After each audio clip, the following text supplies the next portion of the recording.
हमारे प्रभु यीशु मसीह आएगा। इसलिए मंडली को बोलते हैं जाग जाओ, है ना। हर एक लोग जागते रहना। प्रभु ने बार बार कहा हुआ बात है कि तुम लोग जागते रहना। तो प्रभु को बहुत धन्यवाद देता हूँ प्रभु का अनुग्रह से। और भी एक दिन प्रभु ने हमारे आयु में इस रीति में संगति करने के लिए प्रभु ने मौका दिया। संगति में आना कितना अच्छी बात है, वचन सुनना कितना अच्छी बात है, लेकिन इन सबसे बढ़कर के वचन मानना सबसे अच्छी बात है ना। हम लोग संगति आज का प्रतिकूल अवस्था में भी लोगों को प्रभु ने आने के लिए अच्छा उत्साह दिया। मैं आपको बताना चाहता हूँ, जो भी प्रभु की उपस्थिति में पहुंच जाता है प्रभु का अनुग्रह। लेकिन जब हम प्रभु की उपस्थिति में आता है तो हम जब प्रभु का वचन सुनता है, वो वचन हमारे जीवन में कैसा कार्य करता है, ये बहुत मूल्यवान बात है ना। हम लोग हमेशा मतलब सुनने वाले एक बात है, प्रभु यीशु मसीह ने बीज बोने वालों का दृष्टांत दिया, है ना। बीज बोने वाला बोया, लेकिन उसका मतलब फल अलग अलग प्रकार था, है ना। कुछ सड़क में गिरा, कुछ पत्थर के ऊपर गिरा, कुछ झाड़ियों के बीच में गिरा और कुछ अच्छे की भूमि में गिरा। तो सिर्फ अच्छा भूमि में गिरा वही फल लाया। बीज का गलती नहीं था, बीज चारों जगह पर एक ही बीज गिरा, एक ही प्रकार का बीज गिरा। बोने वालों का गलती भी नहीं था, फिर किसका गलती था? सुनने वालों का गलती था। किसका गलती था? हाँ, सुनाने वालों का गलती नहीं था, उस बीज का गलती नहीं था, लेकिन सुनने वालों का गलती था। जो हम रोज प्रभु का जब वचन सुनता है, वो वचन कहां तक हमारे में मतलब कार्य करता है, ये बात को हमें जानना चाहिए। क्योंकि एक एक दिन हम वचन सुनकर के जाने के समय में हम कितना नया निर्णय ले पाता है, क्योंकि यहाँ पर आया हुआ हर एक लोगों से प्रभु बात करता है। मैं आपको साफ साफ बताना चाहता हूँ, जब भी प्रभु की उपस्थिति में जब खड़ा होता है, उससे पहले मैं हमेशा माना थोड़ा डरने वाला बात क्या है, इस पहला पत्रोस 4:11 वचन में प्रभु का दास कहता है, जब एक व्यक्ति प्रभु की उपस्थिति में खड़ा होकर जब संदेश सुनाता है, वो संदेश कैसे होना चाहिए, वहां पर 3 खास बात बताया है। 3 खास बात पढ़ेंगे, पहला पत्रोस 4:11 वचन। यदि कोई बोले तो ऐसा बोले मानो परमेश्वर का वचन है। हाँ। यदि कोई सेवा करे तो उस शक्ति से करे जो परमेश्वर देता है, हाँ। जिससे सब बातों में हाँ। यीशु मसीह के द्वारा परमेश्वर की महिमा प्रकट हो। हाँ, देखिए ये संदेश सुनाने के समय में पत्रोस यहाँ पर उठाकर कहने वाला बात वापस ऊपर पढ़ेंगे। यदि कोई बोले तो ऐसा बोले मानो परमेश्वर का वचन है। हाँ, देखा ये क्या है, ये परमेश्वर का वचन है। बोलने का मतलब ये प्रभु से प्राप्त किया हुआ वचन है। ऐसा नहीं है कि मानो यहाँ पर आकर के कोई ज्ञानी आदमी के कुछ ज्ञान की बातें सुनने के लिए आया, नो, ये परमेश्वर ने दिया हुआ वचन है। इसका मतलब बोलने वालों को भी ये पक्का यकीन करना है कि ये प्रभु ने दिया हुआ वचन है। मैं प्रभु से पा करके देता हूं करके यकीन करना चाहिए, क्योंकि और कोई भी बात ऐसा प्रभु की उपस्थिति में नहीं बोल सकता।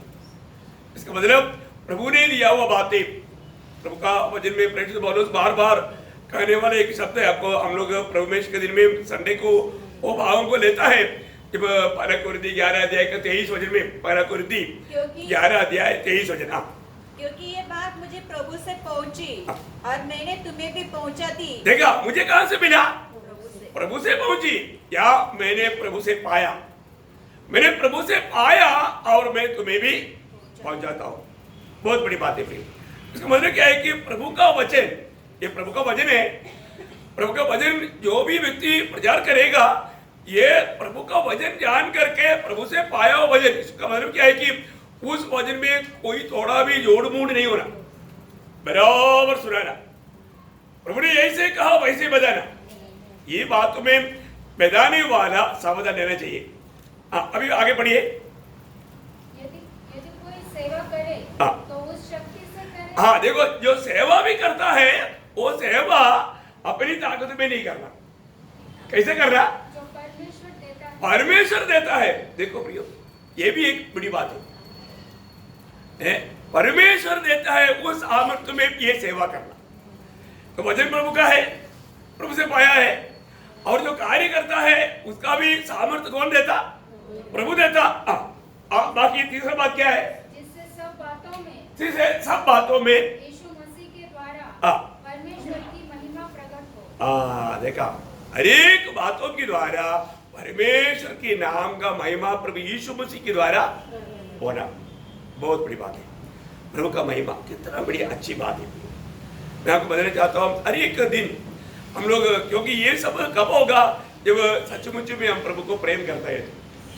एक प्रभु को प्रेम किया हुआ व्यक्ति प्रभु के लिए समर्पित व्यक्ति रहेगा, एक सच्चा समर्पित व्यक्ति रहेगा।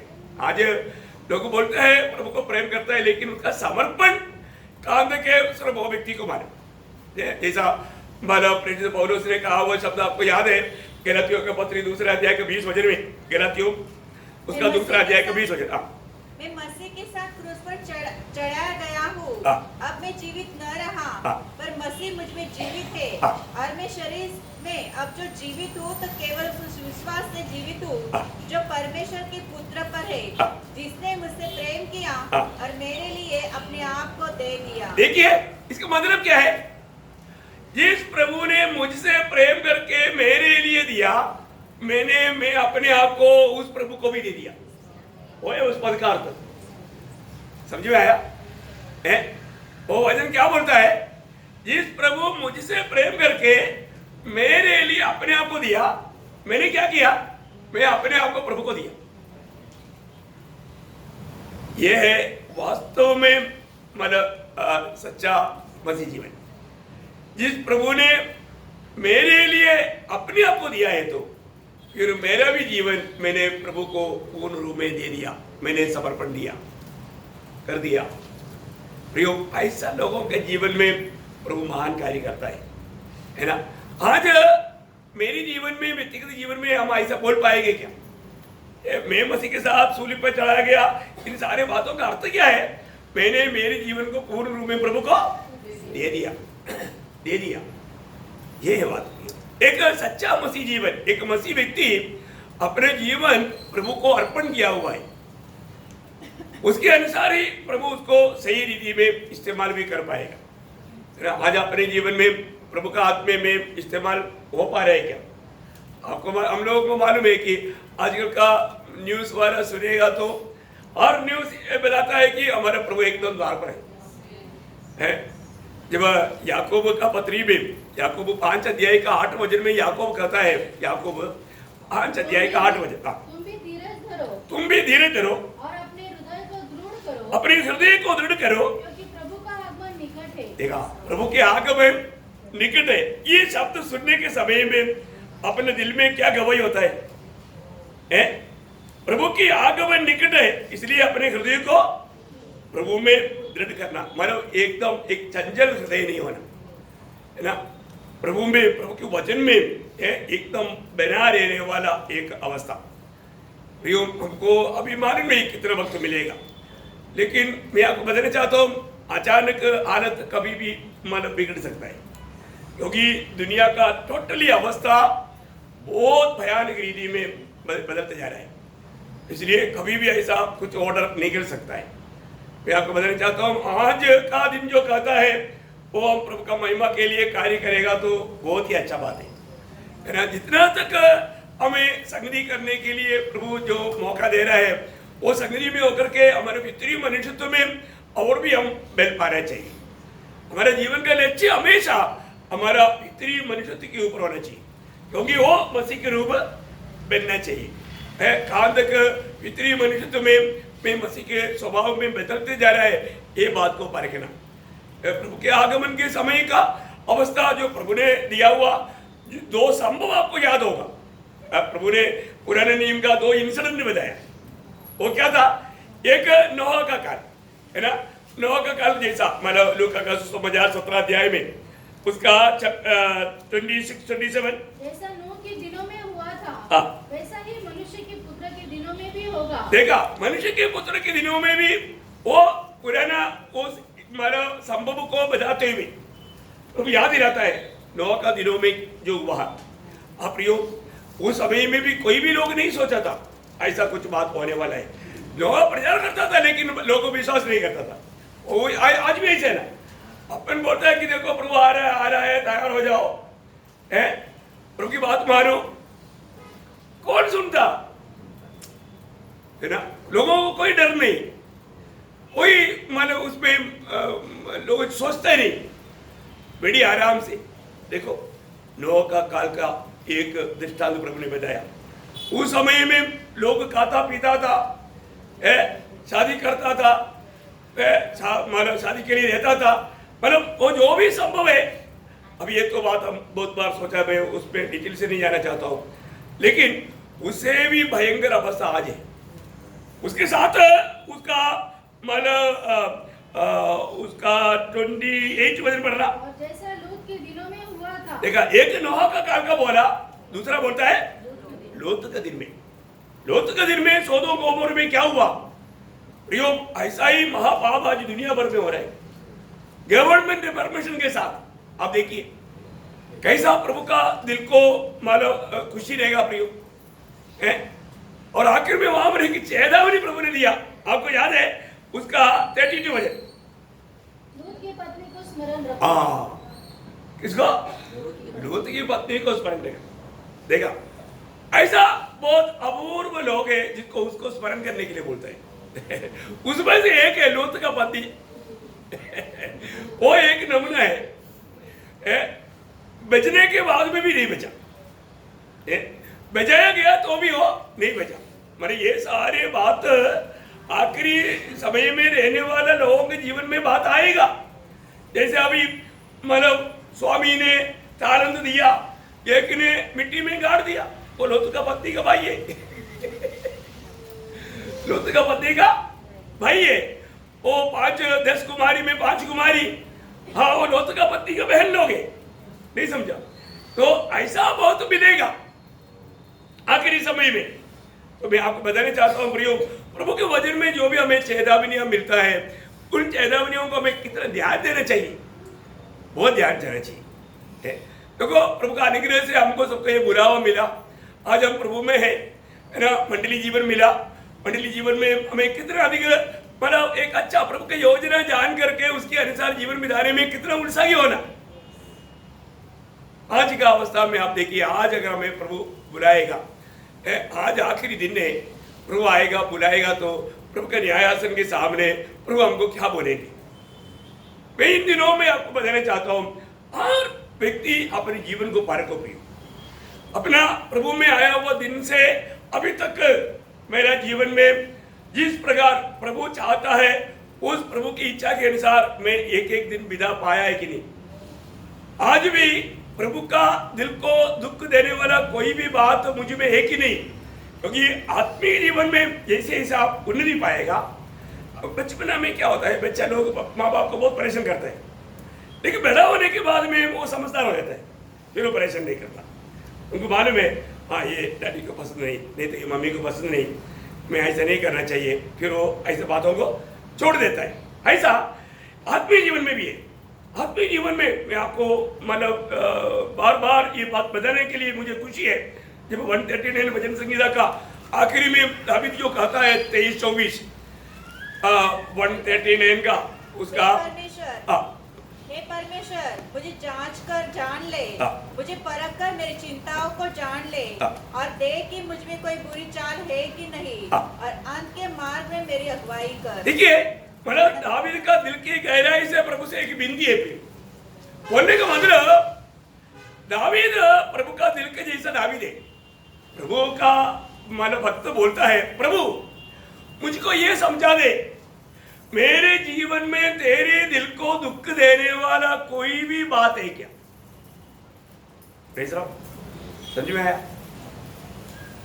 क्या? समझे प्रभु मेरे जीवन की कोई भी बात, मेरा कोई भी चाल चलन, कोई भी व्यवहार है ना, आपका दिल को दुख देने वाला कोई भी बात है तो मुझे समझाना, और उन बातों को भी दूर करके तेरी राहों पर चलने के लिए मुझको मदद कर। इसका मतलब क्या है कि प्रभु का पूर्ण इच्छा में हमेशा बना रहने के लिए चाहने वाला एक दिल, कितना अच्छी बात है? कितना अच्छी बात है। अपने को भी इस जीवन की यात्रा में, जैसा अभी यूब अपने जीवन में गवाही दिया, यूब का 23 अध्याय का 10 वचन में, यदि परमेश्वर मुझे परखेगा तो हाँ मैं लकड़ी के समान आएगा, ऐसे है क्या? हाँ सोने की समान, मैं सोने के समान। इसका मतलब क्या है? यूब ने अपनी जीवन को परखा, अपने जीवन को जांचा। अब देखो उस समय में यूब के पास, आज हमारे पास जैसे बाइबल है, प्रभु का वचन नहीं है, लेकिन अभी भी उन्होंने प्रभु का मानव उस वचन की सुना हुआ उस व्यवस्था में अपने आप को परख करके ये गवाही देता है कि मुझे प्रभु परखेगा तो मैं सोने की नाई दोबारा आएगा। देखो प्रियो, कितना अनमोल बात है। और ईयोब को प्रभु बार बार कहता है मेरा दास ईयोब, मेरा दास ईयोब। इसका मतलब क्या है कि ईयोब का एक आने वाला बात बहुत श्रेष्ठ था। मैं आपको बताना चाहता हूँ, आज हमको इस जीवन में इतना अच्छा बुलाहट मिला प्रियो। इस बुलाहट में जैसा आपको मैं एक बात याद रहना चाहिए, ये चाहता हूँ, प्रेरित पौलुस ने अपनी आखिरी शब्दों में तीमुथियुस को लिखने के समय में एक बात कहा, बहुत मनोहर बात है। दूसरा तीमुथियुस का 4 अध्याय उसका 7 और 8 वचन। मैं अच्छी कुश्ती लड़ चुका हूँ, मैंने अपनी दौड़ पूरी कर ली है, मैंने विश्वास की रखवाली की है, भविष्य में मेरे लिए धर्म का वह मुकुट रखा हुआ है, जिसे प्रभु जो धर्मी और न्यायी है मुझे उस दिन देगा, और मुझे ही नहीं वरन उन सबको भी जो उसकी प्रकट होने को प्रिय जानते हैं। देखिए यहाँ पर ये मानव प्रेरित पौलुस का जीवन की यात्रा का आखिरी शब्द है, आखिरी पत्र है और आखिरी शब्द है। वो बोलता है मैंने अच्छा कुश्ती लड़ा, मैंने अच्छा कुश्ती लड़ा। प्रियो, हम लोग गवाही दे पाएंगे? हम लोग मतलब गवाही दे पाएंगे मैंने मेरे जीवन में अच्छा कुश्ती लड़ा? हम एक प्रभु के एक योद्धा है, प्रभु के लिए चुना हुआ एक योद्धा है। उधार पाए हुआ हरेक लोग कौन है? प्रभु के लिए चुना हुआ एक योद्धा है। हम कहाँ पर है? लड़ाई के मैदान में। हम लोग लड़ाई के मैदान में। प्रेरित पौलुस का तीमुथियुस को ही लिखने के टाइम पर दूसरा तीमुथी 2 अध्याय उसका 3 से 5 पढ़ना। यीशु के अच्छे योद्धा के समान, देखिए मसीह यीशु के अच्छे योद्धा के समान मेरे साथ दुख उठा। हाँ देखा, इसका मतलब क्या होता है? एक योद्धा को दुख उड़ाना होता है, दुख उड़ाना पड़ेगा। एक अच्छा योद्धा है तो उसको कई प्रकार का क्लेश उड़ाना है। आज कितने लोगों को वो दर्शन है? मुझे मसीह में मुलाट मिला, मैंने उद्धार पाया, परंतु मुझे अभी एक योद्धा की नाइंद मुझे एक लड़ाई लड़ना है। प्रार्थना एक लड़ाई है, सुसमाचार सुनाना एक लड़ाई है, विश्वास की लड़ाई है ना। बहुत मानव लड़ाई के बारे में बाइबल कहता है। मैं आपको बताना चाहता हूँ, आज अपन उस लड़ाई के मैदान में कभी दिखता है क्या? अपन योद्धा है पर लड़ाई के मैदान में कभी दिखाई नहीं दिया। कितना दुख भरा बात है। अभी पौलुस तीमुथियुस को बोलता है तुम भी एक अच्छा योद्धा की नाइंद मेरे साथ लड़ाई करना। और आगे जब कोई योद्धा लड़ाई पर जाता है, देखो अभी वो एक योद्धा का खूब ही बोल रहे हैं। एक योद्धा जब लड़ाई पर जाता है तो इसलिए कि अपने भर्ती करने वाले को प्रसन्न करे।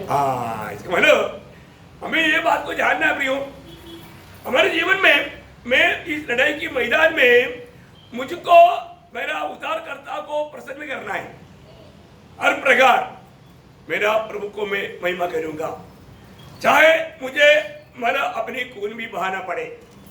देखा अभी एक लड़ाई पर जाने वाला आपको मालूम है ना, ये ब्लैक कैट वगैरह जो है आपको मालूम है ना, ये वीआईपीओ का जो स्पेशल मानव ग्रुप रहता है ना, आर्मी में भी रहता है।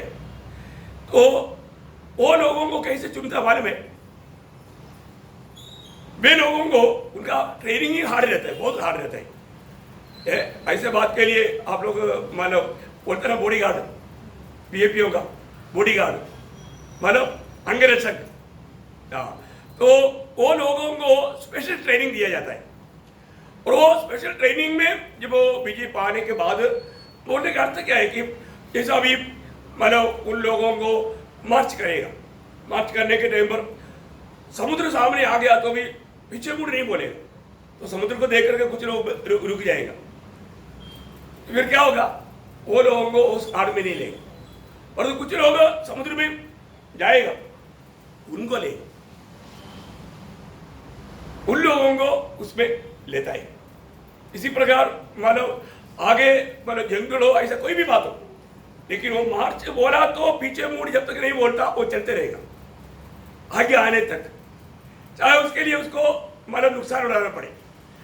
उसी प्रकार का लोगों को, ओबीडियंस लोगों को, मतलब एकदम मतलब अच्छी रीति में वो लोग बात मानते हैं। मैंने एक बार आपको बोला था ना, ये अलेक्जेंडर राजा ने मतलब विजय पाने का रहस्य क्या था। अलेक्जेंडर राजा के साथ एक घोड़ा का सेना था। वो घोड़ा मतलब साधारण घोड़ा नहीं, उस घोड़ा मतलब घोड़े को भी सिग्नल के ऊपर घोड़ा काम करता है। हर एक सिग्नल के द्वारा उनको सिखाया जाता है।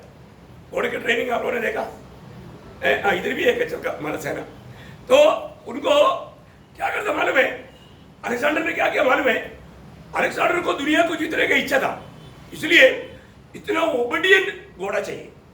तो वो क्या करता मतलब जो साधारण रीति में ट्रेनिंग दिया हुआ उसको नहीं, घोड़ों को 3 दिन भूखा रहेगा। घोड़े का खाना मतलब 200 मतलब फीट आगे उधरी रखता है, फिर पानी खाना सब उधरी है, लेकिन उनको 3 दिन खाना नहीं देगा। फिर क्या करेगा, एक दिन इनको खोल देगा। खोलने के टाइम पर मतलब ये एकदम भागेगा, क्योंकि उनको प्यास भी है भूख भी है। भागने के टाइम पर तुरंत विसिल मारेगा, रिटर्न अबाउट टाइम। तो कुछ घोड़ा क्या करेगा, ये विसिल नहीं सुनेगा, वो सीधा जाकर के पानी पिएगा, उसको नहीं लेगा। और जो विसिल सुन करके जो वापस आया वो घोड़े को वापस आने करेगा, क्योंकि वो है ओबीडियंट घोड़ा। वो उस प्रकार का घोड़े का एक बहुत बड़ा झुंड को मतलब अलेक्जेंडर ने तैयार किया और दुनिया को जीता। और हर बात में वो घोड़ा ओबीडियंट है। प्रियो, इसी प्रकार प्रभु के लोग कैसे होने चाहिए, ओबीडियंट होना। प्रभु इसलिए परखता है हमारे जीवन में, इसलिए परखता है हमारे जीवन में, ऐसे कुछ अनुभव देता है, कुछ ऐसा प्रतिकूल अनुभव है। अगर प्रतिकूल अनुभव नहीं आएगा तो फिर आप सामर्थ्य कैसे पाएगा। आप जिम्नेशियम में गया, जिम्नेशियम में जाएगा तो आपको अच्छा मसल कैसे बनेगा, प्रतिकूल है, एकदम खींचता है, इधर खींचता है तो उधर खींचता है। मतलब वो आपका खिलाफ में वो काम करेगा, तभी जाकर के आपका मसल बढ़ेगा। ऐसा आत्मिक जीवन में भी है, आत्मिक मसल आत्मिक मनुष्य का तंदुरुस्ती प्रतिकूलों में है। इसलिए प्रभु का प्रेम करने वालों के जीवन में प्रभु बहुत प्रतिकूलों का अनुमति देगा। इसलिए आप एक अच्छा आत्मिक मतलब सामर्थ्य का आत्मीय जन बनने के लिए, समझ में अभी मतलब ये लड़ाई में अभी इसलिए यहाँ पर प्रेषित पौलुस बोलता है, जो भी लड़ाई पर जाता, वापस पढ़ना उसका 4 बजे, जब कोई उधर लड़ाई पर जाता है तो इसलिए कि अपने भर्ती करने वाले को प्रसन्न करे। देखा उनका लक्ष्य क्या है, उसके कमांडर को प्रसन्न करे। हमारे कमांडर कौन है, हमारे कमांडर प्रभु यीशु मसीह है। अभी हमारे जीवन में हमारे कमांडर को प्रसन्न करने का एक इच्छा हमारे जीवन में होना चाहिए है। हमें उद्धार किया हुआ हमारा, हमें छुड़ाने वाला, हमें बचाने वाला, उस प्रभु को प्रसन्न करने वाला एक दिल चाहिए। इसलिए बोलता है जो भी योद्धा उस कमांडर के नीचे काम करता है तो उसको अपनी जिंदगी के बारे में कोई टेंशन नहीं। देखो क्या अनोखा बात है ना। आगे पढ़ना उसको। अपने आप को अनुसार के कामों में नहीं फंसा था। हाँ। फिर अखाड़े में लड़ने वाला हाँ। यदि विधि के अनुसार न लड़े हाँ। तो मुकुट नहीं पाता। देखा, विधि के अनुसार अगर नहीं लड़ता तो मुकुट नहीं पाता। देखो है कितनी मतलब ऐसा पहलवान अखाड़े में अच्छा मतलब उड़ा करके दूसरे को मतलब पलट दिया, वो सब कुछ किया, लेकिन फेल हो गया क्योंकि उन्होंने उसमें कई नियम तोड़ दिया। वो नियम तोड़ेगा तो वो खिलाड़ी मानव कितना भी अच्छा मानव ये है बलवान है, लेकिन विधि मानव विधि प्रियो हमारे लिए प्रभु का वचन में हर एक बातों में नियम लिखा हुआ है। हमारे परमेश्वर नियम का परमेश्वर है, ये बात को बहुत अच्छी तरह जानना पड़ेगा। बहुत बार लोग इसका गौरव नहीं करता है ना। मेरे घर में पहला इतिहास 15 का 13 में, क्योंकि पिछली बार तुमने उसको न उठाया था, इस कारण हमारा परमेश्वर यहोवा हम पर टूट पड़ा, क्योंकि हम उसकी खोज में नियम के अनुसार न लगे थे। कैसा लगना था? नियम के अनुसार मिल गया सबको। पहला इतिहास 15 अध्याय का 13 वचन में लिखा है, बहुत सुंदर वचन है। मैं आपको बताना चाहता हूँ प्रियो, ये बात सब याद रखना।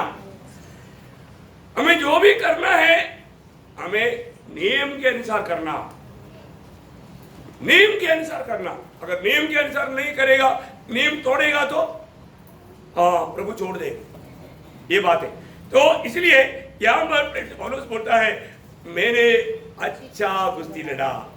प्रियो, आज हम इस मसीह जीवन की लड़ाई के मैदान में अपन बोल पाएंगे कि मैं अच्छा कुश्ती लड़ता हूँ। कोई बात मतलब दौड़ने वालों के बारे में बोलते बोलते पहला कुरिन्थी 9 अध्याय उसका 25 वचन में, उसका 25 वचन पढ़ना। हर एक पहलवान सब प्रकार का संयम करता है। हाँ देखा, पहलवान क्या करना पड़ता है? हाँ, जितना भी मनमानी में खाना मत, जो भी मिल गया खाएगा तो पहलवान अखाड़े में लड़ पाएगा? नहीं नहीं, उनका हमारा खाने का एक क्लियर विधि है, उसके अनुसार ही वो खा सकता है। यो देखो कितना हर एक बातों में एक नियम है। हाँ आगे, वे तो एक मुरझाने वाले मुकुट को पाने के लिए ये सब करते हैं। देखो वे पहलवान ये संयम किसलिए करता है? मुरझाने वाला मुकुट के लिए, मुरझाने वाला मुकुट के लिए। और हम किस लिए कर रहे हैं? परंतु हम तो उस मुकुट के लिए करते हैं जो मुरझाने का नहीं। देखा भाइयों, जो मुरझाने के नहीं। मैं आपको बताना चाहता हूँ, बहुत लोग इन नियमों को, इन विधियों को ना जानने के कारण शायद उन लोगों को बहुत अच्छा मसीह मिल जाता है, उनका अच्छा गवाही रहता है, अच्छा आदर्श रहता है, लेकिन उस दिन में उसको मुकुट नहीं मिलेगा। अब प्रकाश वाक्य में 3:11 में क्या बोलता? हाँ हाँ, पढ़ो पढ़ो पढ़ो। मैं शीघ्र ही आने वाला हूँ, जो कुछ तेरे पास है उसे थामे रह, कोई तेरा मुकुट छीन न ले। हाँ देखा, तेरा मुकुट छीन लिया जाएगा। क्यों छीन लिया जाएगा? अभी आपने देखा रहे पिछले दिनों में भी कुछ खेलों में मतलब इसको मतलब फर्स्ट मिला था, वो कुछ नशा इस्तेमाल किया था, प्रूव हो गया, इसलिए सेकंड वालों को फर्स्ट मिला और थर्ड वालों को सेकंड मिला, और जो फोर्थ में था उसको थर्ड मिला। देखो अभी ये कुछ दिन पहले भी मानव खेल में मानव पेपर में आया, देखो है उसे उसका मानव गोल्ड चे माने ये वापस लिया। देखो ये बात है भाई, हम लोग कैसे भी मतलब आगे आगे बोलने से कुछ बात नहीं, वो तो बात है उसका मतलब। अभी प्रेषित पौलुस बोलता है मैंने अच्छा कुश्ती लड़ा, इसका मतलब नियमानुसार कुश्ती लड़ा। फिर क्या बोलता? मैंने अपनी दौड़ पूरी कर ली। मैंने अपनी दौड़ को पूरी किया। प्रियो, हर एक दिन हमारे एक दौड़ है, और हम दौड़ में बराबर नहीं दौड़ा तो कल भी मैंने आपको बोला ना, जो व्यक्ति मतलब जिस स्थान में इसको नियुक्त किया समय पर नहीं पहुंचेगा तो उसको सजा है। यहाँ पर प्रभु का दास बोलता है मैंने मेरी दौड़ को पूरा किया। फिर आज हमारे दौड़ कैसा है? वही बात वही जब पहला कुरिन्थी 9:24, क्या तुम नहीं जानते कि दौड़ में तो दौड़ते सभी हैं, परंतु इनाम एक ही ले जाता है। देखा, इनाम एक ही ले जाता है, इसलिए क्या करना? तुम ऐसे वैसे ही दौड़ो कि जीतो। जीतने लायक के दौड़ो। मैं बहुत बार आपको बताया है ना, मैंने एशियाड में सैनी अब्राहम सबसे पहले आया। ओह क्या खुशी था, आप लोगों ने देखा होगा। बहुत खुशी मनाया। उसने बोला ओ फर्स्ट जीत गया, इंडिया का मतलब गोल्ड मेडल मिल गया, वो बहुत खुशी मनाया। परंतु जब वहां पर अनाउंसमेंट जब आया, सैनी अब्राहम का नाम ही नहीं है, वो उधर ही रोने लगा। देखो पूरा दुनिया देख रहे, क्या हो गया, दौड़ में गलती हो गया, दौड़ में फाउल हो गया, उसके पाव दूसरे के ट्रैक में गया। देखो प्रियो, उसने भी नहीं जाना, गलती से हो गया, गलती से हो गया बोल करके इनाम मिलेगा क्या? नहीं मिलेगा प्रियो। अभी आप सोचो, दुनिया की बातों में इतना एक छोटा सा गलती को माफ नहीं मिलेगा तो प्रियो प्रभु के उपस्थिति में मिलेगा क्या? नहीं मिलेगा। ओह क्या प्रभु, एक तो फ्रूट खाया, उसमें क्या इतना मानो सजा, ऐसा बोलेगा तो एक बात माफ कर देना, ऐसे बोल सकता है क्या? नो, आपके लिए वो छोटा होगा परंतु प्रभु के लिए वो बड़ा है।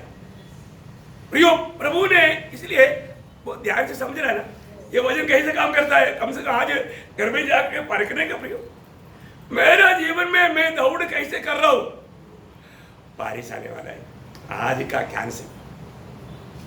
कितने लोग ऐसे, आप लोग तो पहुंच गया, तो दौड़ में बिजी हो गया, पर तो कई लोगों को क्या होता है, अरे थोड़ा धीरे धीरे बूंद बूंद गिर रहा है, अभी बढ़ जाएगा, चलो आज नहीं जाएंगे। प्रभु के दास पूछेगा तो भी अपन कुछ तो बोलेंगे ना, प्रभु के दास को खुश करना है, प्रभु को नहीं खुश करना, प्रभु के दास को। प्रभु के दास पूछेगा ना, प्रभु के दास क्यों पूछता है? प्रभु में प्यार करता है इसलिए। प्रियो एक बात पक्की बात है, हमारे जीवन में आज हमारा दौड़ कैसा है? इनाम पाने लायक दौड़ है क्या? स्वर्ग का दृष्टि में मैं एक सही दौड़ पा रहे क्या? अपने जीवन में प्रियो निशाने की ओर दौड़ा जाना, हमें हमारा जिम्मेवारियों को जानना है। ये दौड़ में अगर हमने अपने जिम्मेवारियों को नहीं जानेगा तो फिलिपियों का पत्री में 3 अध्याय का 14 वचन में निशाने की ओर दौड़ा चला जाता हूँ ताकि वो इनाम पाऊं जिसके लिए परमेश्वर ने मुझे मसीह यीशु में ऊपर बुलाया है। उसका मतलब आपका 13 वचन में होगा, मतलब वो पिछली बात जो बातें पीछे रह गई है उनको भूल कर प्रियो कई बातों को भूल करके चलना पड़ता है, दौड़ना पड़ता है। हमें लक्ष्य स्थान में पहुंचने के लिए कई बातें जो भूलना चाहिए, अगर नहीं भूलेगा तो अपन लक्ष्य स्थान में नहीं पहुंच सकता है। बहुत अपनी दौड़ को परखो, अपनी दौड़ को परखो। मेरी दौड़ है ना, कई लोग प्रभु में आने के समय में बहुत उत्साह है हर बात में, मतलब वजन बढ़ने में तेज, भले भले लोग बच्चे लोग कॉम्पिटिशन में था है ना, शुरुआत में ना वो इधर से कुछ भाई लोग बच्चे लोग पढ़ता था, इधर से कुछ मतलब लोग एकदम कॉम्पिटिशन रहता था है। अभी कोई नहीं, 1-2 लोग वो लोगों ने तय कर लिया है, बाकी लोग बाइबल खोलने का नहीं, ऐसा नहीं है। हमें उत्साह चाहिए, हमें जरूर, हमें पीछे नहीं होना प्रियो, हमें आगे बढ़ना है। देखिए गलातिया मंडली के बारे में बहुत दुख के साथ प्रभु के दास बोलने वाले एक शब्द गलातियों के पत्री 5 अध्याय का 7 वचन में है। तो भली भांति दौड़ रहे थे, अब किसने तुम्हें रोक दिया कि सत्य को न मानो? देखा, किसने तुम्हें रोक दिया? क्या हो गया? तुमने कौन सी बातों पर ठोकर खाया? कौन तुमको मना किया? अच्छा दौड़ रहे थे, अरे तो अभी तुम ऐसे क्यों करते हैं? बोलेगा तो पहले आत्मा में भर करके, आत्मा के उत्साह के साथ है ना, गवाही देने के लिए मौका मिलेगा तो शूट फायर है, सुसमाचार सुनाने में फायर, सब में फायर। लेकिन धीरे धीरे वो गलातियों में ही एक और शब्द है, उसका 3 का 3 पढ़ना, मनोहर शब्द है। ऐसे निर्बुद्धि हो कि आत्मा की रीति पर आरंभ करके, आरंभ में आत्मा के अनुसार चलता था, आत्मा का अगुवाई में चलता था, आत्मा का वरपुरिता में चलता था, और तो अभी क्या हो गया? आप शरीर की रीति पर अंत करोगे। देखा, दुखदायी बात है ना, कितना दुखदायी बात है। क्योंकि अभी क्या लगता है, मैं समझदार हो गया, मैं समझदार हो गया, अभी मेरे को आता है, अभी मुझे सब बातों में प्रभु को पूछने की जरूरत नहीं, मैं खुद भी चल सकता है। देखा, आत्मा में शुरू किया, हर बात में प्रभु को पूछ करके प्रभु की आलोचना में कार्य करते थे, और तो अभी एकदम यहाँ पर अपना बुद्धि में चलने देगा। प्रियो, दुखदायी बात है। प्रेरित पौलुस अपने जीवन में हमेशा परखता था, मेरा दौड़ कैसा है, क्योंकि एक दिन मुझे इस दौड़ का लेखा देना है। फिलिपियों का पत्री में प्रेरित पौलुस का एक सुंदर शब्द है, उसका दूसरा अध्याय का 16 वचन,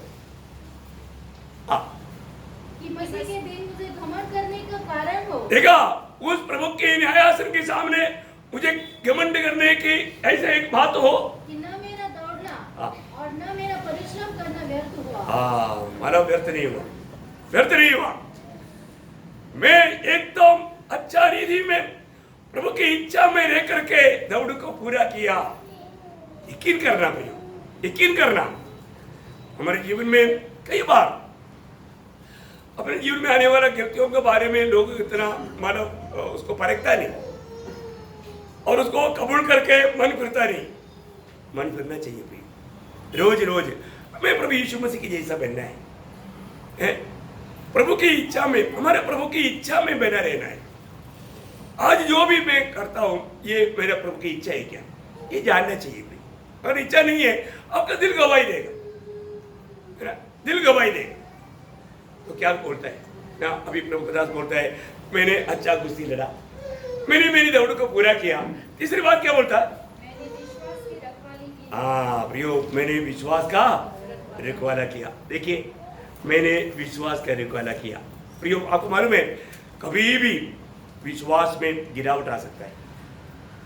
कोई भी व्यक्ति के जीवन में विश्वास में गिरावट आता है ना। हमारे जीवन में हम विश्वास में ना गिरने के लिए हमारे प्रभु हमारे लिए विनती करता है। आपको याद होगा, हमारा पत्रोस को प्रभु ने दिया हुआ वचन लूका के सुसमाचार में, उसका 22 अध्याय का 25 वचन का शुरुआत पढ़ना। लूका 22 का 25 का शुरुआत। परंतु मैंने तेरे लिए विनती की। मैंने तेरे लिए विनती की। किस लिए विनती की? तेरा विश्वास जाता न रहे। देखा, तेरा विश्वास जाता न रहे। प्रियो, आज भी हम प्रभु में उसकी विश्वास में कायम रहने का कारण क्या है? प्रियो, हमारा कोई सामर्थ्य नहीं, प्रभु विनती करता है, प्रभु का विनती है। प्रियो, हमें प्रभु कभी भी विश्वास में गिरने नहीं दिया। लेकिन आत्मीय दुनिया में, बाइबल में विश्वास का त्याग हुआ, विश्वास से गिर गया, ऐसे लोगों का गवाही है ना। माना आप पढ़िए पहला तिमोथी उसका पहला अध्याय, उसका 19-20 वचन। और विश्वास और उस अच्छे विवेक को थामे रह, जिसे दूर करने के कारण कितनों का विश्वास रूपी जहाज डूब गया। देखा, मतलब बहुत लोगों का विश्वास रूपी जहाज टूट गया। उनमें से 2 लोगों का नाम उठाकर कहा, उन्हीं में से हुमिनयुस। मतलब बहुत लोग हैं, उनमें से परिचित 2 लोगों का नाम उठाकर कहा। बहुत लोगों का है, उसमें सबको परिचित लोग हैं। कौन कौन है? हुमिनयुस और सिकंदर है। हुमिनयुस और सिकंदर, उन लोगों विश्वास का उनका जहाज टूट गया। होने का मतलब वो विश्वास को त्याग करके दुनिया में गया, नाश हो गया। कितना भयंकर बात है प्रियो। कुछ लोग इस प्रकार विश्वास में नाश होने के बाद में उन लोगों को शैतान इस्तेमाल करेगा दूसरे लोगों को विश्वास से पलटने के लिए। ऐसा भी संभव है। ये जो विश्वास में गिरने के बाद में गिरा हुआ लोग विश्वासियों को विश्वास से पलटने का काम करेगा। ऐसा भी बाइबल पे है। देखो ये बाइबल कितना अच्छा है। मैं बोलता हूँ वचन आपको कितना अच्छा समझाता है। अब पढ़िए मेरा 2 तिमोथी 2 अध्याय का 18 वचन। कुछ लोग क्या करता कि पुनरुत्थान हो चुका है, सत्य से भटक गए हैं और कितनों के विश्वास को उलट-पुलट कर देता है। देखा, कितने को विश्वास को उलट-पुलट करता है। देखा, उलट-पुलट करेगा। जो व्यक्ति विश्वास से गिर गया ना, वो दूसरा अच्छा विश्वासियों का विश्वास को उलट-पुलट करेगा। बोले का मतलब उसको गिरा देगा। सावधान रहना प्रियो। ऐसा कोई गलत शिक्षण में, गलत बातों में गया हुआ लोगों का संगति में जाने वाले लोग है ना, बड़ी आराम से गिर जाता है। और ये क्यों होगा? ये सब बात आदि में अंत जाने वाले प्रभु ने, प्रभु की आत्मा ने ये बात प्रकट किया। वही मतलब पहला तिमोथी में 4 अध्याय का 1 वचन, पहला तिमोथी 4 अध्याय का 1 वचन। परंतु आत्मा स्पष्टता से कहता है हाँ। कि आने वाले समयों में कितने लोग भरमाने वाली आत्माओं हाँ। और दुष्टात्माओं की शिक्षाओं पर मन लगाकर हाँ। विश्वास से बहक जाएंगे। देखा, विश्वास से बहक जाएगा। प्रियो, ये बहुत बड़ी बात है। आज भी बहुत लोग बोलता है कि हमारा में विश्वास ही है, और जो उसमें एक सच्चा विश्वास की जीवन हम नहीं देखता। अपने आप को परखना भी, अपने आप को जांचना है, सही प्रकार एक विश्वास का जीवन की यात्रा में करता है क्या है। अगर हम सही विश्वास की यात्रा में नहीं है तो वो कितना बड़ा धोखा खाएगा। शायद इसके लिए होगा 2 कोरिन्थी 13 अध्याय का 5 वचन में प्रभु का दास बोलता है कि तुम अपने आप को परखो कि परख, विश्वास, हाँ, अपने आप को परखो कि हाँ। विश्वास में हो कि नहीं। हाँ। अपने आप को जांचो। हाँ, क्या तुम अपने विषय में यह नहीं जानते कि यीशु मसीह तुम में है, हाँ। नहीं तो तुम जांच में निकम में निकले हो। हाँ, देखा, यीशु मसीह अगर आप में है करके आप पा सका तो आप विश्वास में, यीशु मसीह आप में है करके आप पा सका, क्योंकि एफेसियों 3:17 में लिखा ना, विश्वास के द्वारा मसीह तुम्हारा हृदय में बसे। विश्वास के द्वारा जब आपका विश्वास चला जाता है तो इसका मतलब आपको ढूंढने से भी मसीह आपके अंदर नहीं मिलेगा। Praise the Lord. समझ में आ रहा है क्या है? इसलिए ना एक आज्ञा स्वर में जब पहला कोरिन्थी 16 अध्याय का 13 वचन का कई शब्द में उसका दूसरा शब्द है, पढ़िए उसको। जागते रहो, विश्वास में स्थिर रहो। हाँ, विश्वास में स्थिर रहो, आज्ञा है, विश्वास में स्थिर रहो। प्रियो, हम लोग आज विश्वास में स्थिर है क्या? अपने जीवन को परखना है रोज। देखो, कितना भी समस्या आएगा, संकट आएगा, लेकिन हमें क्या करना चाहिए? हमारा नजर हमेशा प्रभु यीशु के ओर। आपको मालूम है ना, इस जीवन की यात्रा में आपको थकाने के लिए कई प्रकार का हवा आएगा, कई प्रकार का प्रतिकूल आएगा, लेकिन जब इब्रानियों का पत्री में 12 अध्याय उसका 2 से 4 पढ़ना कितना सुंदर। मैं आपको बोलता हूँ, ये वचन वाला कितना में स्वाद रहता है, कितना स्वाद रहता है। आप अपने जीवन में कई प्रकार का उलझन की बात आएगा, कई प्रकार का समस्या आएगा, लेकिन बोलता है जो तुम्हें विश्वास देने वाला और उस विश्वास में मजबूत करने वाला, उस विश्वास में तुमको बनाए रहने के लिए मदद करने वाला, उस प्रभु की ओर तुम देखो। यहाँ पर बोला देखो, और तो इब्रानियों 3:1 में लिखा है ध्यान से देखो। कैसे देखना? ध्यान से देखो, यीशु मसीह को ध्यान से देखो। यीशु मसीह के जीवन में जब भी प्रतिकूल आया, उस समय में उन प्रतिकूलों को यीशु मसीह कैसा सामना किया, वो बात को एकदम ध्यान से देखो। देखो, यीशु मसीह जब थोड़ा सा समझदार बनने लगा, प्रभु यीशु मसीह की समझदारी हम कहाँ पर रहता है? 12 साल की उम्र में। 12 साल की उम्र में यीशु मसीह की समझदारी को देखते हैं। यीशु मसीह वहां पर उपदेष्टाओं के बीच में बैठ करके उनसे पूछता था, उनके पास जवाब नहीं था। और मरियम और यूसुफ ने सोचा यीशु मसीह हमारे साथ है। देखो कितना बड़ा धोखा है? 1.5 दिन गया, 1.5 दिन वापस आया, 3 दिन हो गया। तब यीशु मसीह कहाँ मिला? जहां छोड़कर आया था वहां पर है। इसलिए परखना जरूरी है। कहीं छोड़कर जा रहा है तो कम से कम ज्यादा नहीं हुआ तो वापस जा सकता है। अभी वापस जाने से पहले प्रभु आएगा, इतना नहीं, अभी इतना देर नहीं। इसलिए हमेशा परखना चाहिए। यीशु मसीह फालतू जगह में नहीं मिलता। वहां पर जाकर के मरियम ने उसको थोड़ा डांट करके बोला, तूने ये क्या किया? थोड़ा पढ़ना उसको, लूका का समझा दूसरा अध्याय। तूने हमसे क्यों ऐसा व्यवहार किया? हाँ, लूका दूसरा अध्याय का 48 से 51। गुड, पढ़िए पढ़िए। देख, तेरा पिता और मैं ढूंढते हुए तुझे ढूंढ रहे थे। उसने उससे कहा, तुम मुझे क्यों ढूंढते थे? क्या ये नहीं जानते थे कि मुझे अपने पिता के भवन में होना अवश्य है? देखा, मुझे अपने पिता की भवन में होना अवश्य है करके कौन जाना? 12 साल का बच्चा, देखा 12 साल में उसको इतना, अभी भी हम इतना बड़ा है, हमको नहीं मालूम कौन सा टाइम पर कहा हो रहा है। मालूम है क्या? नहीं समझता। वो 12 साल का वो बच्चे का भी समझ नहीं है अपने को, इसलिए अपन क्या है नहीं मिलता जगह पर। अभी प्रभु यीशु मसीह बोलता है कि मुझे अपने वो शब्द बहुत मालूम, अपने प्रायोगिक जीवन में हम लोग को परखना चाहिए। तुम मुझे क्यों ढूंढते थे? तुम लोग मुझे क्यों ढूंढते थे? ये नहीं जानते थे? ये नहीं जानते थे कि मुझे अपने पिता के भवन में होना अवश्य है। हाँ, मुझे अपनी पिता की भवन में होना अवश्य है। देखो अभी इस मीटिंग के समय में अगर आप बाजार में मिलेगा तो क्या वो सही बात है? सही बात है, वो हमारे लिए अपॉइंटमेंट है, वो समय में हम सही जगह पर मिलना चाहिए। और तो कई बार हम लोग नहीं मिलता। प्रियो, हम लोग परखो, हम लोग समझदार नहीं। यीशु मसीह 12 साल की उम्र में भी समझदार था, लेकिन हम लोग समझते नहीं। देखो कितना दुख भरा बात है। मैं आपको बताना चाहता हूँ, जो लोग प्रभु कहने के बाद में भी उन बातों में बना नहीं रहेगा तो बहुत नुकसान लाएगा। अभी आपको मालूम है ना, मतलब प्रथम राजा, इस्राएल का प्रथम राजा कौन है? हाँ, शाऊल। शाऊल को प्रभु ने क्लियर एक नियुक्ति दिया, क्योंकि मैंने इस्राएल लोगों को मिस्र से छुड़ा कर जब डाला था तो अमालेकियों ने क्या किया, मार्ग में तकेमंद लोगों को पीछे से आकर के उनको खत्म किया। तो प्रभु ने उसको नोट किया, हाँ तो मेरे लोगों को खत्म किया। चलो मैं समझ देता हूँ।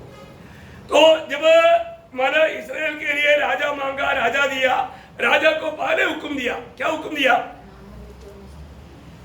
क्या हुक्म दिया था? आप पढ़िए पहला शामूएल 15 अध्याय, उसका 2-3 होते। पहला शामूएल 15 अध्याय का 2-3। सेनाओं का यहोवा यो कहता है, मुझे स्मरण है कि अमालेकियों ने इस्राएलियों से क्या किया। जब इस्राएली मिस्र से आ रहे थे तब उन्होंने मार्ग में उनका सामना किया। इसलिए अब तू जाकर अमालेकियों को मार और जो कुछ उनका है उसे बिना कोमलता किए नष्ट कर। क्या पुरुष, क्या स्त्री, क्या बच्चा, क्या दूध पीता, क्या गाय बैल, क्या भेड़ बकरी, क्या ऊंट, क्या गधा, सबको मार डाल। हाँ, देखा, थोड़ा भी बात को छोड़ना नहीं। आत्मीय जीवन में इसका अर्थ बहुत गहरा है। हमारे जीवन में कई दानव रहता है ना, कई दानव रहता है। उसमें एक दानव है क्रोध, है ना।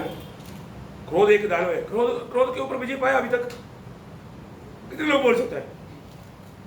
दूसरा एक दानव है निराशा, बहुत ही जल्दी है। और एक दानव है संदेह करना। कितना दानव अभी भी लोगों के ऊपर राज कर रहा है। प्रभु ने बोला तुम छोटा नहीं समझना, छोटे को भी कदम करना। तू जो अपनी नजर में छोटा तुमको ले रहा है और तू प्रभु की दृष्टि में वो छोटा नहीं बड़ा है। और आज का छोटा दानव कल बड़ा हो जाएगा, इसलिए तेरे को नुकसान करेगा। इसलिए प्रभु बोलता है अभी हमारे जीवन में अभी भी विश्वास में आने के बाद में कितने लोग अपने जीवन का इन दानवों को नष्ट नहीं किया। विजय जीवन बिताने में एक बड़ा नुकसान है ना, हमारे जीवन में आलसी पने का दानव है। कितनी बार हमको तो सो जाओ, लेट जाओ, 4 बार में से उड़ने नहीं देता। देखो बाप रे, अभी देखो, अभी प्रेरित पौलुस भी बोलता है मैं कैसा अभागा मनुष्य हूं, मुझे कौन छुड़ाएगा। क्योंकि मैं अच्छा काम करना चाहता है लेकिन मैं अच्छा नहीं कर पाता, क्योंकि मैं देखता हूं मेरे शरीर में एक व्यक्ति रहता है पाप, वो मुझको मानव प्रभु की इच्छा निभाने में रिकॉर्ड करता है। देखा प्रियो, अभी तक हमारा शरीर का उद्धार हुआ क्या? नहीं है ना, इसलिए इसमें पूरा दानव है। इसलिए बोलता है ना, शरीर पर मन लगाना तक मृत्यु है। प्रियो, आप इस विषय को थोड़ा गहराई से समझना भाई। हमारे जीवन में ऐसा बहुत मानो ये है, आंखों की अभिलाषा एक दानव है। जीव में कई लोग बोलते हैं ना तुम्हारे जीव में बाबा शेर है, वो दानव है वो। हाँ, और एक दानव है, झूठ बात फालतू बातें करने में बहुत तेज है। वो ऐसा कितना दानव होगा, वो दानव है। तो हमें ये बात को जानना है कि यहाँ पर प्रभु ने मतलब शाऊल को क्लियर इंस्ट्रक्शन दिया, वहां पर किसी के साथ रेप नहीं खाना, खत्म खत्म खत्म, है ना। पर तो मानो शाऊल ने क्या किया, उसका 9 वचन पढ़ना, 15 का 9। परंतु अगाग पर और अच्छी भेड़ बकरियों हाँ। और गाय बैलों मोटे पशु और मेमनों और जो कुछ अच्छा था हाँ। उन पर शाऊल और उसकी प्रजा ने कोमलता की। देखा, कोमलता की, इसलिए उसको मारा नहीं, लेकर आया लेकर आया, इसलिए मतलब प्रभु खुश हो गया। शमूएल पूछा तो बोलता है कि तेरे परमेश्वर को बलि करने के लिए लाया। देखो इतना बड़ा धोखा की बात है? तो प्रभु को क्या हो गया, उसका 11 वचन। मैं शाऊल को राजा बना के पछताता हूँ। देखा प्रियो, आज मेरी आपका उद्धार करने वाला प्रभु हमें देख करके क्या बोलता है, अरे मैंने इसको बचाया बहुत आशा से, परंतु मैं इससे दुखी हूं। ऐसे प्रभु बोलता है तो क्या होगा प्रियो? है हमारे बारे में प्रभु क्या बोलता है? प्रभु आज हमारे में आनंद दे क्या? प्रभु को प्रसन्न करने वाले एक जीवन में बिता पा रहे क्या? या हमारा कामों को देख करके अभी प्रभु को मुझ में बैठने के टाइम पर भी हमारे दिल पर करने वाला प्रभु को मालूम है कि हमारे दिल में क्या क्या हो रहा है। कई लोगों को ये वचन अच्छा नहीं लगता। हाँ वो बोलता है कि ये तो मेरा तो वे के अंदर घुस करके बात कर रहा है, हो रहा था ये। देखो प्रियो, समझो समझो, अभी वक्त है मन करने के लिए, अभी बदलने के लिए वक्त है। प्रभु ये बदलने के लिए दे रहे हैं वचन। लेकिन शाऊल ने ऐसा नहीं किया। शाऊल ने प्रभु के वचन को तुच्छ किया, इसलिए क्या हुआ? उसका 26 वचन, वही 15 अध्याय का 26। शमूएल ने शाऊल से कहा, हाँ। मैं तेरे साथ न लौटूंगा, हाँ। कि तूने यहोवा की बात को तुच्छ जाना है, हाँ। और यहोवा ने तुझे इस्राएल का राजा होने के लिए तुच्छ जाना है। देखा, बोलने का अर्थ क्या है? उसका वो पदवी नष्ट हो गया, पदवी नष्ट हो गया। प्रियो, जो व्यक्ति प्रभु के वचन को तुच्छ करेगा, प्रभु उसको भी तुच्छ करेगा। पहले सामुएल 2:30 में लिखा है, जो मेरा आदर करेगा मैं उसका आदर करूंगा, जो मेरा निंदा करेगा वो निंदित हो जाएगा, निंदित हो जाएगा। प्रियो, परमेश्वर के वचन के सामने हमारी ओर प्रभु भेजने वाला हर एक वचन हमें लेना है और हमें उस वचन के अनुसार हमें मुड़ना है, हमें बदलना है। अभी शाऊल ने ऐसा नहीं किया, फिर प्रभु ने क्या उसको तोहफा दिया, उसको तोहफा दिया। और फिर उसका 16 अध्याय के 14 वचन, पहला शामुएल 16 का 14 में क्या तोहफा दिया? यहोवा का आत्मा शाऊल पर से उठ गया, हाँ। और यहोवा की ओर से हाँ। एक दुष्ट आत्मा उसे घबराने लगा। वाह वाह वाह वाह, देखा तोहफा मिला उसको। कौन सा क्या मिला? दुष्ट आत्मा मिला। पहले प्रभु की आत्मा मिला था, अभी प्रभु की बात ना मानने के कारण दुष्ट आत्मा मिला। प्रियो, इस अंध समय में भी यही बात होगा, ये चेतावनी है। आपको मालूम है आज भी लोगों को सत्य वचन का भूख प्यास नहीं, लोगों का लक्ष्य कुछ और है। मैं आपको बताऊं प्रियो, ये वचन हमारे जीवन को सुधारने के लिए चाहने वाला प्रभु भेजने वाला वचनों को नम्रता से ग्रहण करने के लिए हम तैयार है क्या? और नहीं है ना, नहीं तो प्रभु क्या करेगा मालूम है? प्रभु का नया नियम में क्या लिखा? देखो 2 थिस्सलुनीकियों 2 अध्याय उसका 11-12 वचन। इसी कारण परमेश्वर उन्हें एक भटका देने वाले सामर्थ को भेजेगा, हाँ। कि वे झूठ की प्रतीति करे, देखा वो लोग सच्चाई की विश्वास नहीं करेगा, झूठ की प्रतीति करेगा। ताकि जितने लोग सत्य की प्रतीति नहीं करते हाँ। वरन अधर्म से प्रसन्न होते हैं, हाँ। वे सब दंड पाए। देखा प्रभु ऐसा झूठ बात विश्वास करने वाला एक झूठे आत्मा को लोगों को ऊपर भेजेगा। देखो भाई इतना भयंकर चेतावनी है।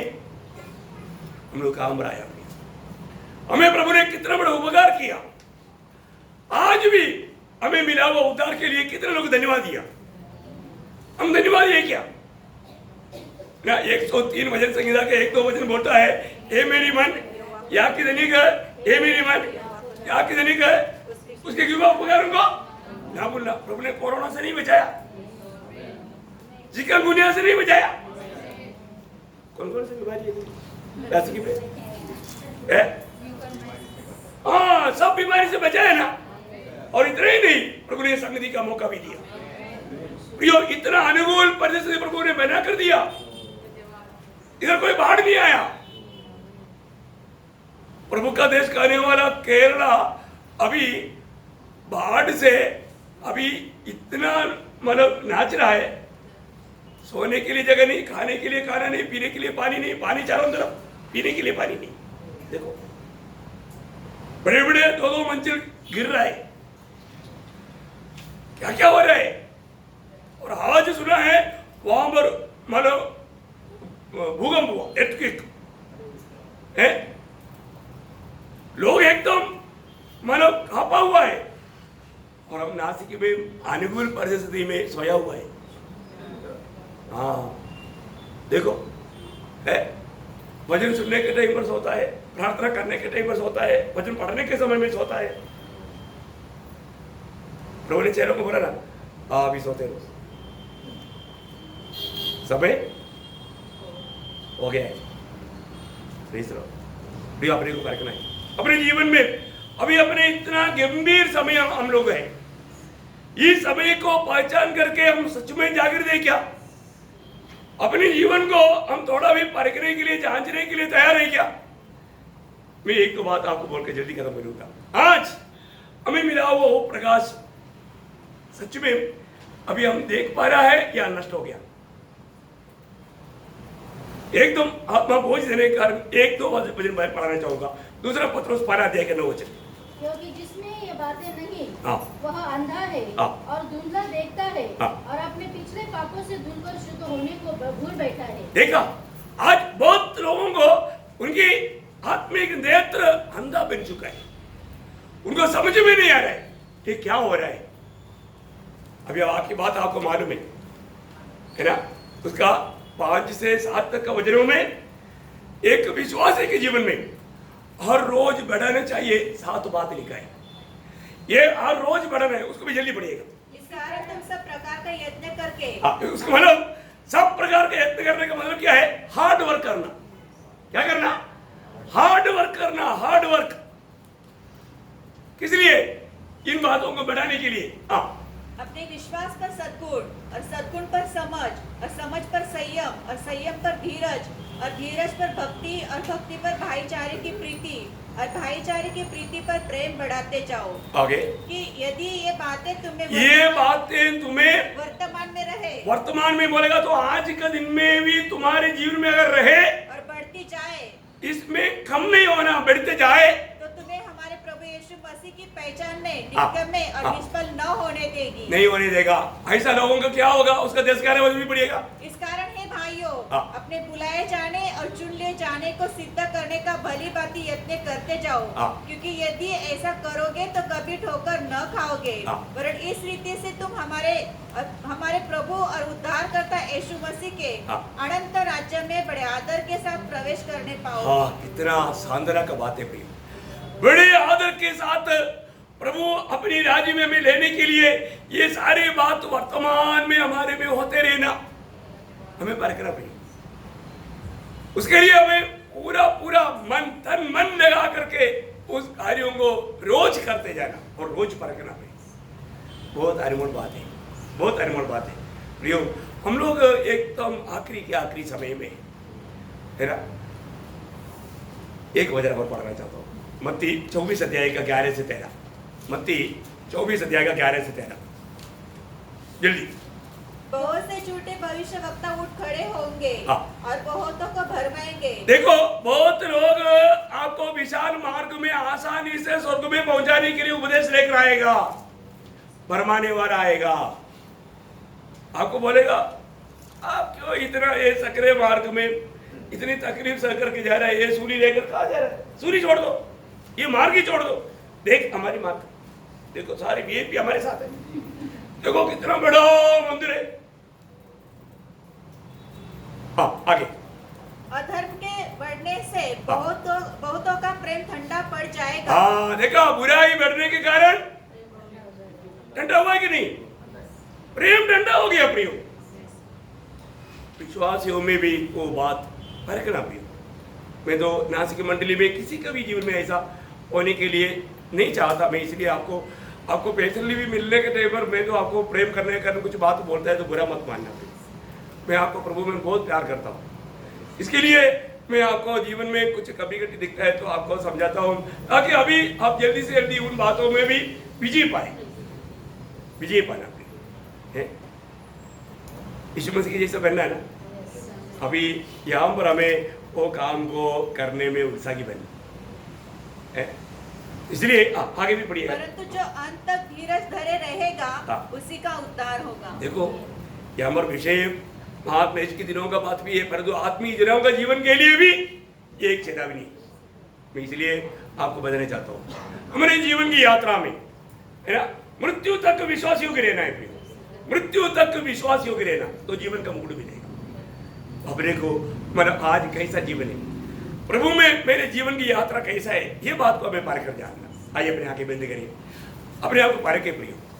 प्रभु ने आज मुझसे बात किया है क्या? और रोज जब हम प्रभु के उपस्थिति में आया अच्छी बात है, हमने सुना अच्छी बात है, और जो सुनने वाला वचन को हम कहां तक अपने जीवन में लाने के लिए प्रयास करता है, या हम वचन के खिलाफ में कुड़कुड़ाने वाला है क्या है? हम एक दूसरे को भरमाने वाला है क्या? प्रियो, बहुत लोग विश्वास से गिर चुके हैं, वो मतलब उस आत्मा को त्यज करके दूसरी आत्मा काम कर रहा है। लेकिन प्रियो, प्रभु के प्रेम में मैं आपको याद दिलाता हूँ, हम एक ही शरीर का अवयव है। हमें उस प्रभु को थामे रहने का, प्रभु में बना रहने का, आत्मा का अधीन रहने का, झूठे लोगों से सावधान रहने का, नहीं तो बग जाएगा। खतरा है प्रियो, खतरा है। इसलिए जो खड़ा है समझता है वो ना गिरने के लिए क्या करना? सावधान रहना। बहुत बड़ा चेतावनी है। इसलिए मैं आशा करता हूँ जरूर ये वचन आपके जीवन में आने वाले दिनों के लिए बहुत फायदेमंद रहे। प्रभु आपको आशीष दे, प्रभु का अनुग्रह आप सबके साथ।